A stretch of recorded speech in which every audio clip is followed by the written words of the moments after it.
მოგესალმებით. ეს არის გადაცემა პირისპირ. მე ვარ გელა პეტრიაშვილი. დღევანდელი ჩვენი გადაცემის სტუმარია ადამიანი, რომელიც წლებია საზოგადოებრივ გარემოს დაცვით და საგანმანათლებლო საქმიანობაშია ჩართული. გარემოს დამცველი, მწერალი და მდგრადი ტურიზმის ექსპერტი ბატონი კახაბერ სუხიტაშვილი. ბატონო კახა, მოგესალმებით პირველ რიგში და მადლობა მინდა გადაგიხადოთ მობრძანების. მადლობა მოწვევისთვის. ყოველთვის სასიამოვნოა ჩემთვის აქ მოსვლა. დიდი მადლობა, დიდი პატივია. საუბარია დავიწყოთ თქვენი პროფესიით. აი, რა მიგიყვანათ გარემოს დაცვით საქმიანობამდე და როგორ აირჩიეთ ეს პროფესია? მოგეხსენებათ, რომ ძალიან იშვიათია, როცა ბავშვები ამ პროფესიას ირჩევენ, უფრო რაღაცა იურისტობა, ექიმობა, მასწავლებლობა. თქვენ როგორ აირჩიეთ? ხო, ადრეც იყო სხვათა შორის ჩემი სკოლის მოსწავლეობის დროს, რომ იყო ძალიან პრესტიჟული სამედიცინო და ფიზიკა მათემატიკის. მაგრამ მე მაშინვე ბავშვობიდანვე მინდოდა ყოფილიყავი არა იმდენად უფრო ბიოლოგი, უფრო გეოგრაფია მაინტერესებდა და მიყვარდა, ახლა ძალიან მიყვარს. და სწორედ სკოლა რომ დავამთავრე, ერთი წლით ადრე გაიხსნა თელავის უნივერსიტეტში გეოგრაფია ბიოლოგიის სპეციალობა. და რაღაცნაირად დაემთხვა ჩემი სურვილი და უნივერსიტეტში ახალი სპეციალობის გაჩენა და ჩავაბარე პირველ წელსვე მოვხდი თელავის სახელმწიფო უნივერსიტეტში. ბავშვობიდანვე იყო ჩემი არჩევანი, რომ ამ მიმართულებით უნდა წავსულიყავი. და ეს ალბათ ოჯახის დანაც მოდიოდა, იმიტომ რომ მამა ჩემი იყო ბიოლოგიისა და ქიმიის სპეციალისტი. ხო და ძალიან ბევრი წიგნები ჰქონდა ამ მიმართულებით. მე ხშირად დავყავდი ხოლმე ტყეში, სოკოზე და ასე შემდეგ და რაღაცნაირად ეს როგორც ბუნებრივი გარემო ისე გახდა ჩემთვის ყოველდღიურობა თითქმის. ანუ გავლენა მოახდინა. გავლენა რა თქმა უნდა მოახდინა. კი და სწორედ აი ამან საბოლოო ჯამში გადაწყვიტა ჩემი არჩევანიც. სადღაც აი მე-10 კლასიდან უკვე ვიცოდი რაც მინდოდა. ბატონო კახა, უკვე წლებია კახეთში გარემოს დაცვითი მიმართულებით მუშაობთ, ხო? ამ წლების განმავლობაში რა შეიცვალა ყველაზე მეტად ბუნებაში, ადამიანების დამოკიდებულებაში და აი თავად გარემოს დაცვის სფეროში? ძალიან ესეთი კითხვა. რთულია ესე პასუხის გაცემა, იმიტომ რომ პირველ რიგში ადამიანი ბუნებაში არაფერი არ შეცვლილა, ადამიანში იცვლება. იმიტომ რომ ბუნებას თავისი გზა აქვს, თვითონ იცის, იმას საერთოდ არ აინტერესებს ბუნებას ადამიანის სურვილები და შეიცვალა ადამიანში, რაც უფრო ნაკლები ურთიერთობა აქვს ადამიანს ბუნებასთან, რაც უფრო ნაკლებად არის ადამიანი დამოკიდებული ბუნებაზე, რატომღაც ადამიანი თვლის, რომ ბუნება მას არ სჭირდება, ზოგადად ბუნებრივი გარემო მას არ სჭირდება და რაღაცნაირად ახდენს მისგან დისტანცირებას. აი ადრე მაგალითად სანამ ადამიანს ექნებოდა ეს თავისი დღეს რაც არის ხო ეს ცივილიზაციის უპირატესობები, ტელეფონი იქნებოდა თუ რა ვიცი, ნებისმიერი სხვა, უფრო მეტად იყო დაკავშირებული ბუნებასთან. ბუნებაზე ეკონომიკურად იყო დაკავშირებული.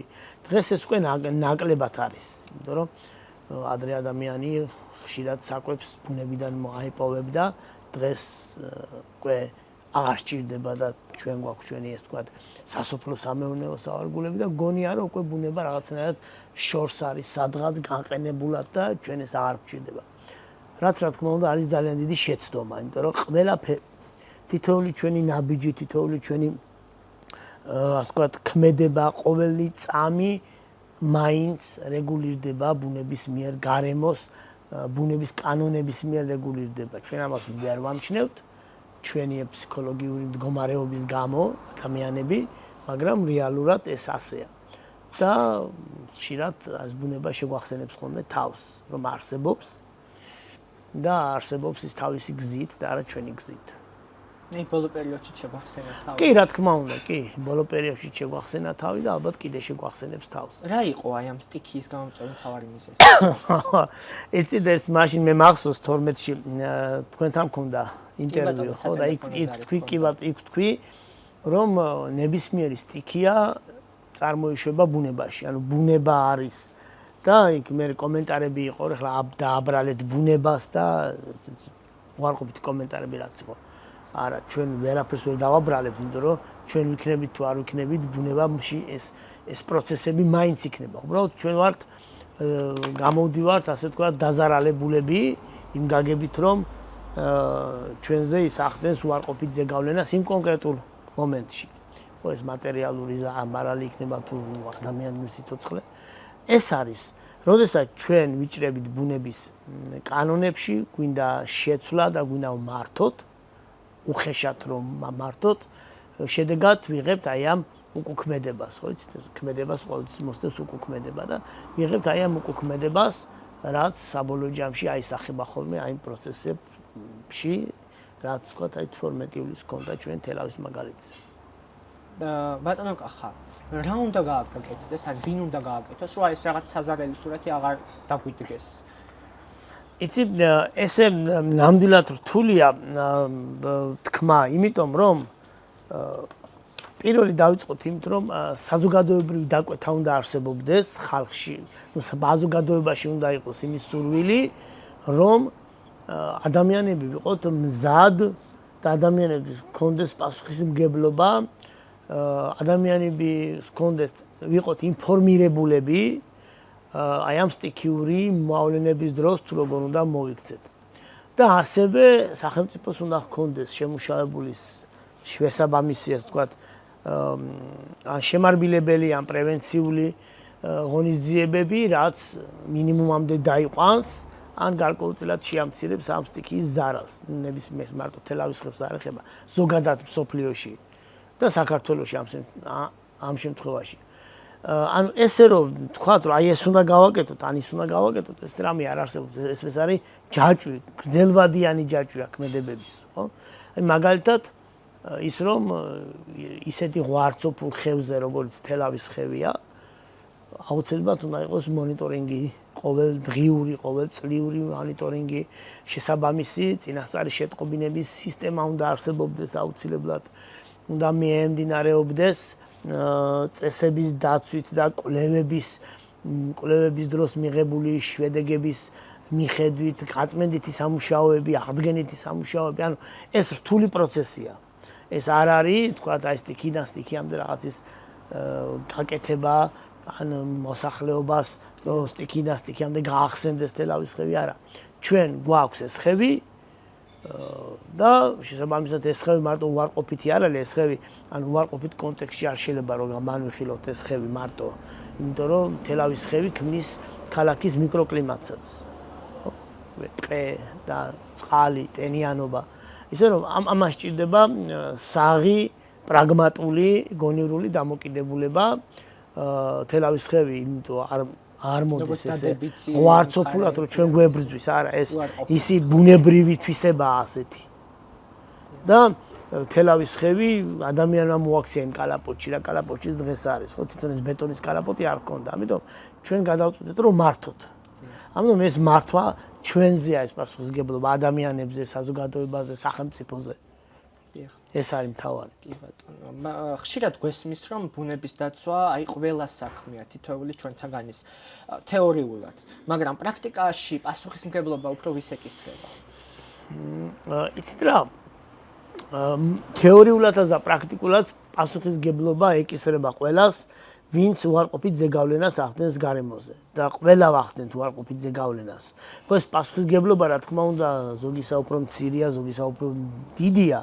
მაგრამ როგორც ასეთი პასუხისმგებლობა მართლაც მე ვთვლი რომ თითოეულ მოქალაქეს ეკისრება იმ გაგებით რომ შეიძლება ჩათვალო რომ ხლა მე რა შემიძლია ხო და წარმოიდგინე 80 მილიონმა ადამიანმა რომ თქვას არაფერი არ შეუძლია. ნუ უკვე გამოდის რომ არავინაფერს არ გააკეთებს.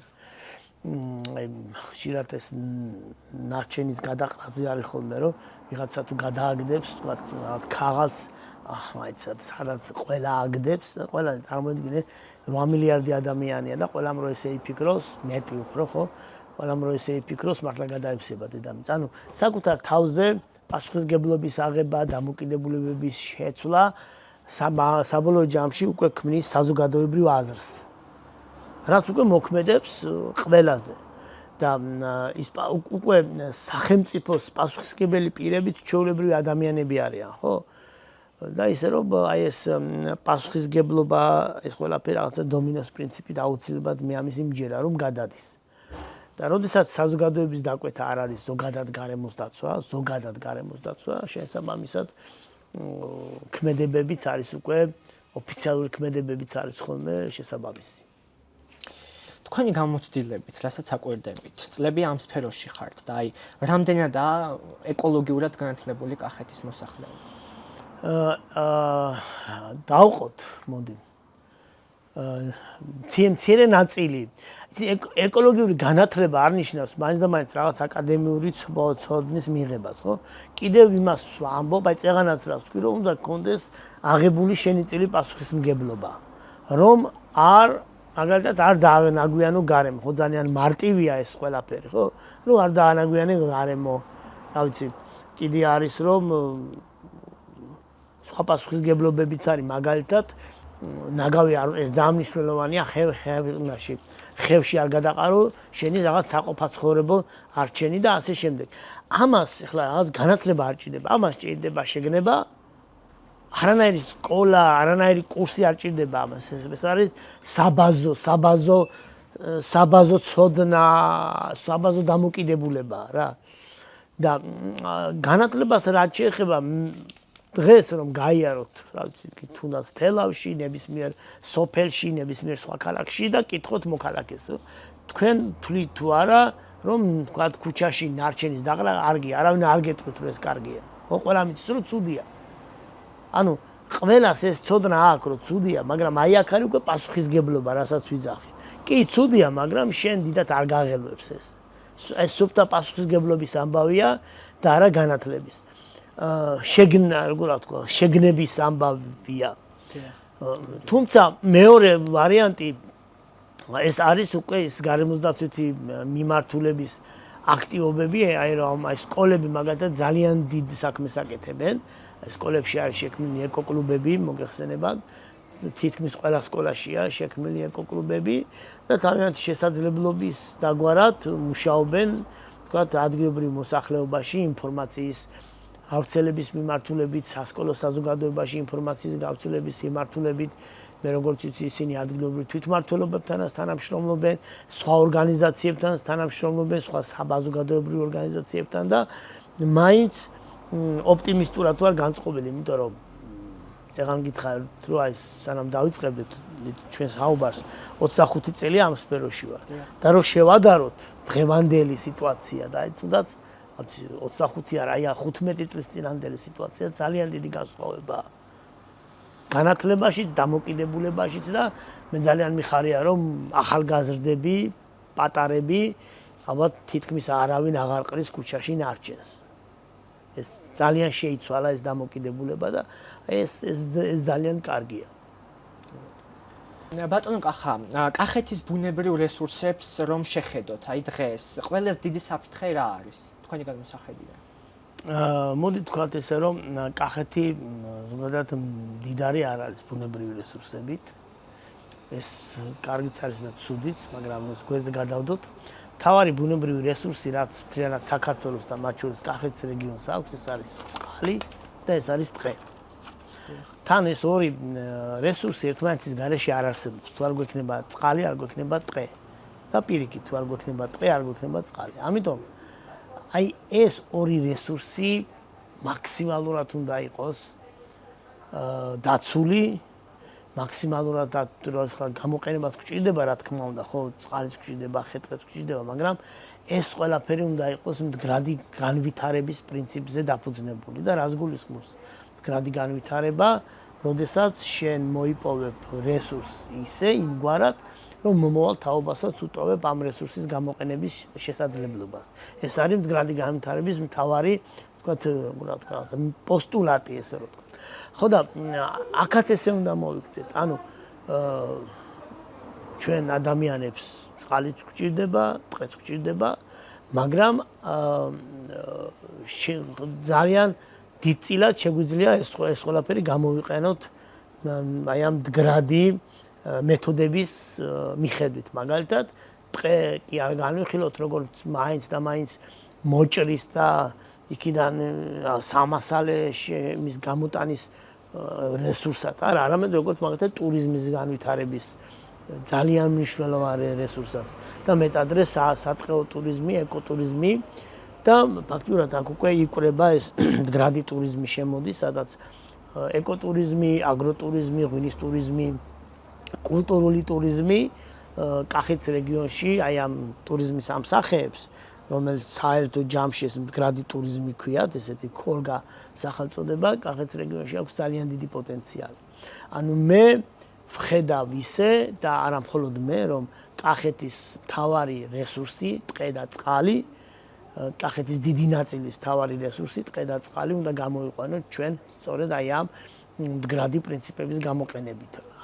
ალტერნატიულად ტყიდან, ესე უხეშად ვიტყვი რა, ტყიდან ფულის შოვნა შესაძლებელია ტყის გაჩეხვის გარეშეც თუ განვითარდება ტურიზმი.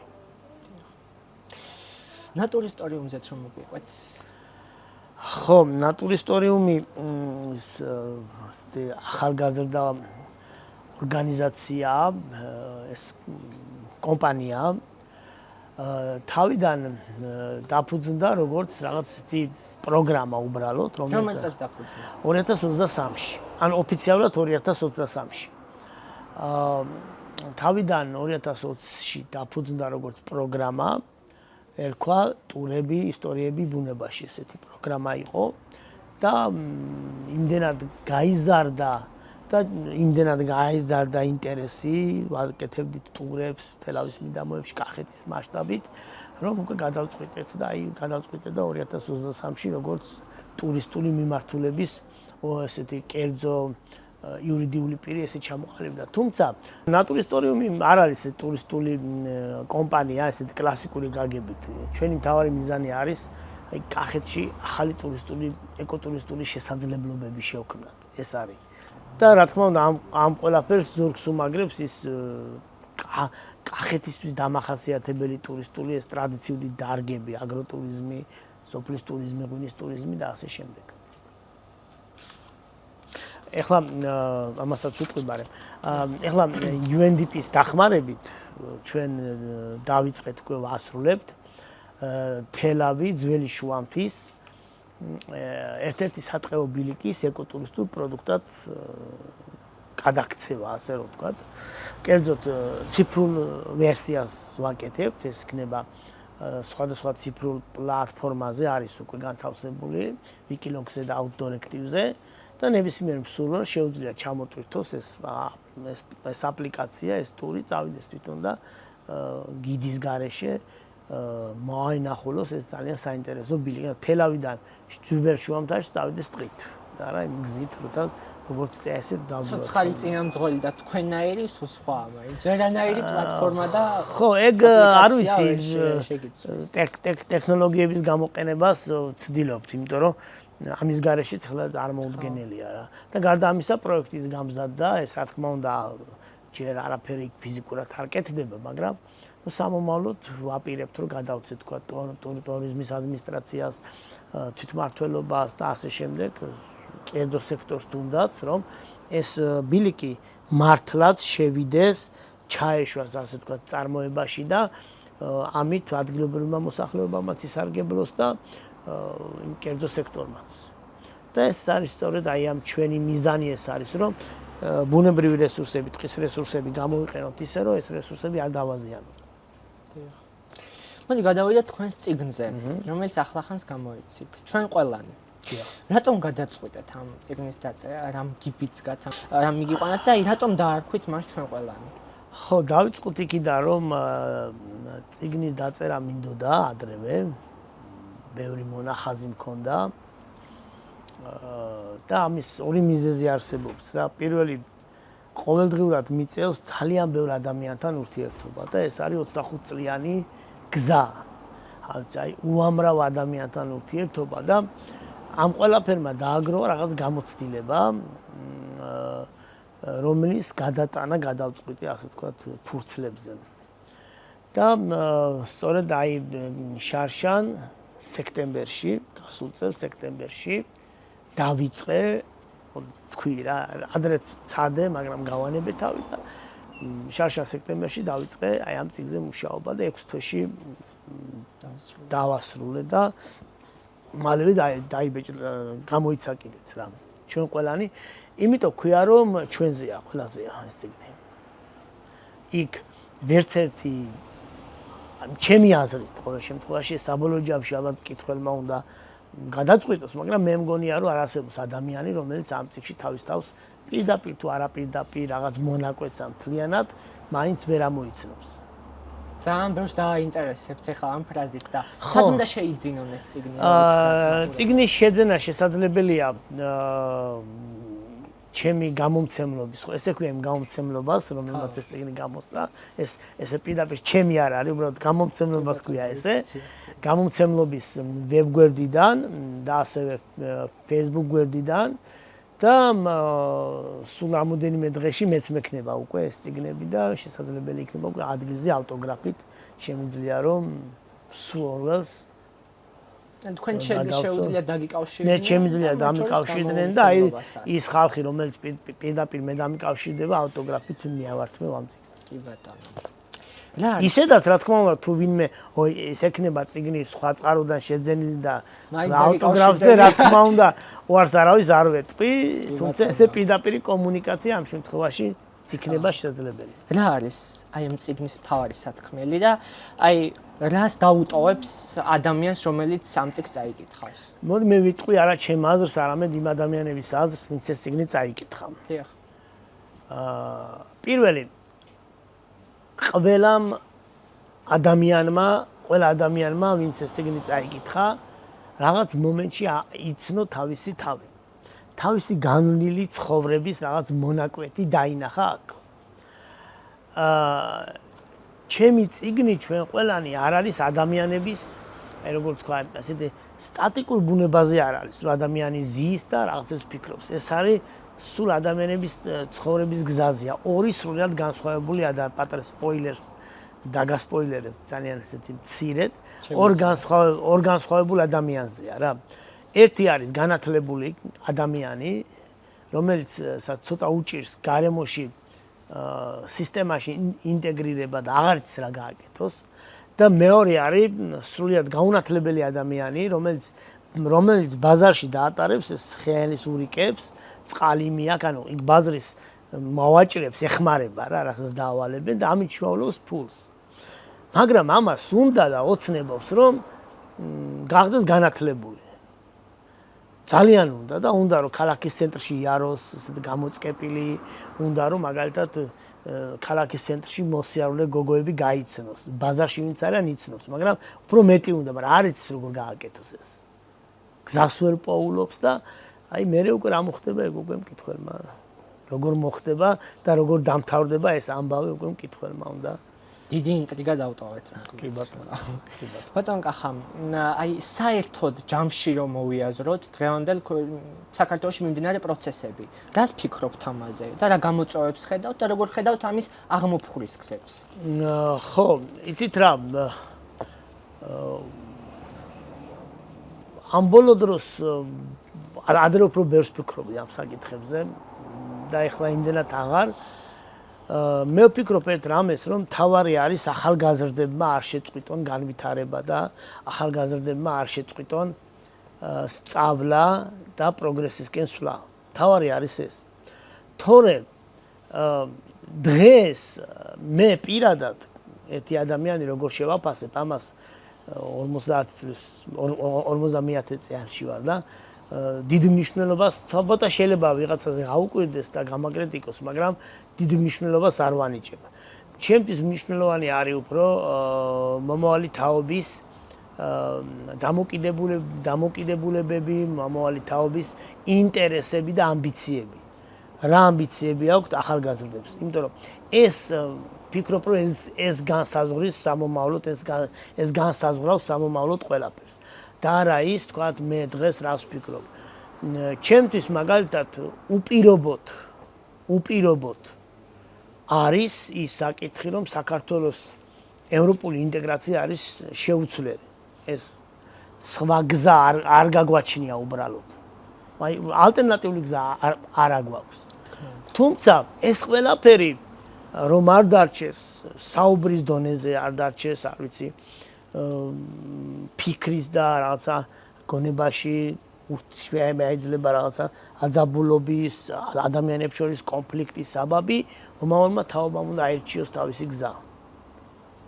ისეთი გზა, რომელსაც ვერავინ ვერ შეაჩერებს.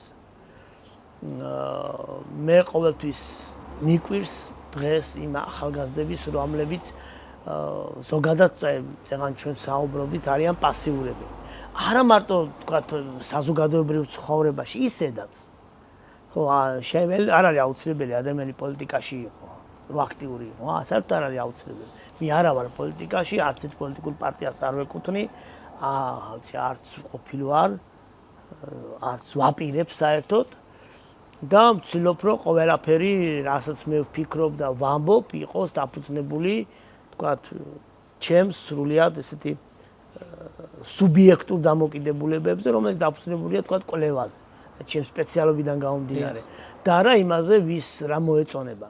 მე რო ვისაუბრო მაგალითად თქვა, რომ ეს ესია და ვიფიქრო ახლა ნეტა იმას ესია მოუნება თუ იმას არ მოეწონება, ესე არ გამოვა, ეს არ არის მართალი არ ვიქნები მე პირველ რიგში ადამიანების მიმართ. და თვითონ იმ ადამიანების მიმართაც, ვისაც უნდა რომ ისე ვთქვა, როგორც მათ აწყობთ, იმიტომ რომ ისინი ჩვეულებრივი ადამიანები არიან და იმათაც შეიძლება რომ რაღაც ისეთი ვთქვათ იგივე აი სტიქიასთან დაკავშირებით, ხო? ახლა ეს სტიქია არ ცნობს პარტიებს, ადამიანებს, სქეს, არაფერს არ არჩევს სტიქია, ხო? არის თავისი ძალა აქვს ამას, თავისი დინება აქვს, თავისი კანონზომიერებები აქვს და მე ვსაუბრობ ამ კანონზომიერებებზე და არა იმაზე ვიღაცას მოეწონება თუ არ მოეწონება. იყო ახლა თქვენთან ინტერვიუს დროს ძალიან ცუდი კომენტარები იყო. ბევრი არ იყო, მაგრამ იყო. ახლა ტროლებს და იმებს არ თვლე, რეალური ადამიანების კომენტარები იყო, იმიტომ რომ ვიღაცას უნდა სხვანაირად მეთქვა, მე სხვანაირად ვერ ვიტყვი, ვიძახი ისე, როგორც ჩემი პროფესია კარნახობს და ის ცოდნა და გამოცდილება თქვენ რაღაცას დაკიდნობით საუბრობთ. ალბათ თავისთავად, კი. და არა იმაზე, ახლა ვის სიამოვნოს ჩემი საუბარი ან ვის არის სიამოვნოს, ეგ ნამდვილად არ მაინტერესებს. თავარია რომ ჩვენ ვიყოთ მზად იგივე სტიქიის სიტუაციაში, ხო?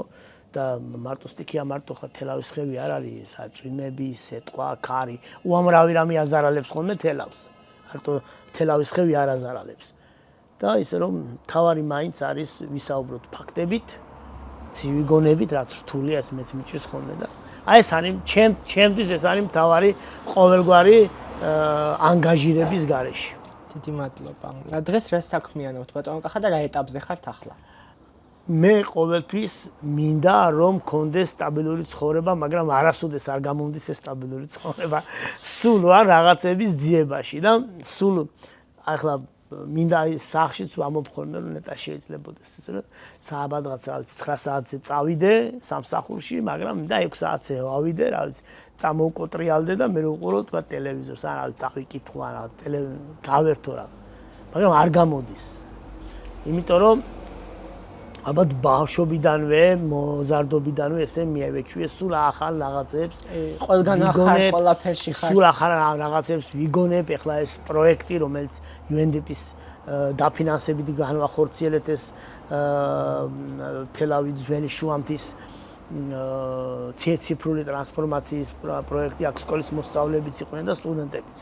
ჩართულები და სულ მალე სექტემბერში პრეზენტაციაც გვექნება და მოგიწევთ აუცილებლად. და ანუ მე კიდე იქ ეს წერლობა, იქაც რაღაცებს ახლა ვფიქრობ, მუშაობ რა გავაკეთო, სხვა ვარიანტები მაქვს რა თქმა უნდა და სამსახურეობრივად ხო თავისთავად ორ პროექტში ვარ ჩართული, როგორც იცით მე ასევე ვარ ორგანიზაცია სენის წარმომადგენელი კახეთის რეგიონში, რამდენი 2007 წლიდან ვარ ამ ორგანიზაციაში და მინდა აქედან თქვა, რომ ჩემთვის ეს ორგანიზაცია არის ჩემი ცხოვრების მთავარი აკადემია, რომელმაც მომცა ალბათ ყველაზე დიდი გამოცდილება, პროფესიული გამოცდილება და მე ესე მართლა მინდა ესეთი უწოდო ამას ჩემი ცხოვრების აკადემია ამ ორგანიზაციას და რა ვიცი, მინდა რომ ყველა ის სურვილი, ყველა ის გეგმები, რაც გვაქვს, ყველაფერი ეტაპობრივად ყველაფერი განვახორციელოთ, იმიტომ რომ გარემოს დაცვა მარტო გარემოს დამცველების თემა არ არის, მაგრამ ჩვენ განსაკუთრებულად მეტი პასუხისგებლობა გვაქვს ჩვენზე აღებული ამ მიმართულებით. ისე რომ ესეთ იმაში აბლაბუდაში ვარ, ასე ვთქვათ რა, ეს სტაბილურად არა ვარ, რა რამეს ხო არ გეგმავთ სამომავლოდ, რა გეგმები გაქვთ? გეგმები ჩემი, ანუ ორ ნაწილად გავყოფთ, ანუ პროფესიული დიაგმა ჩვეულებრივად არის ის, რაც ადრე იყო, აქ არაფერი განსაკუთრებული, ისე გარემოს დაცვის საკითხები, ტურიზმის განვითარების საკითხები, როგორც სენის ფარგლებში, ასევე კიდე სხვა ორგანიზაციებთან ერთად, იგივე UN-თან. ასევე მინდა კიდე მაქვს რამოდენიმე პროექტი შემუშავებული და ჯერჯერობით ფიქრობ შეიძლება რომ გავესაუბრო ამ საკითხებზე, არ არის გამორიცხული რომ თვითმმართველობებთანაც მომდეს კომუნიკაცია, ნახოთ ჯერ ეს ისე უბრალოდ ფიქრის დონეზეა და მწერლობის კუთხითაც კი ვფიქრობ, ასე გზაჯვარე დინზე ვარ აქაც და ნახოთ. ხო არ გვეტყვით რამეს უფრო ცოტა მეტას წიგნის შესახებ? იცით რა, ესე კონკრეტულად ამ ეტაპზე არაფერს არ ვწერ. მაგრამ ესეთი ვაკეთებ პატარ-პატარა მონიშნებს, ასე რომ ვთქვათ, რა მიმართულებით შეიძლება რომ წავიდე. ესე კონკრეტული პასუხი არ ამხა დავიწყე წიგნის წერა და არა, ესე არა. იმიტომ რომ არ მიყვარს, როდესაც სხვა მწერლებში არ მომწონს ხოლმე რომ წინასწარიციან რაც უნდა გააკეთო, რა 10 წლით ადრე. არა. ესე დაგეგმილი არა მაქვს ცხოვრება, რა ვიცი. იმის მიუხედავად რომ მართლა ძალიან ბევრ რამეში ვარ, გეგმა ვერ ჩამოვყალიბდი ისე რომ რაღაცები მქონდეს დაგეგმილი. დიახ. ძალიან დიდი მადლობა მოკლედ, ძალიან საინტერესო გადაცემა გამოგვივიდა. ჩვენ დღევანდელი გადაცემა დასასრულს მიუახლოვდა. დიდი მადლობა მინდა გადაგიხადოთ თითოეულ თქვენგანს, რომ გვიყურეთ და იყავით ჩვენთან ერთად. მე კი მომავალ შეხვედრამდე გემშვიდობებით.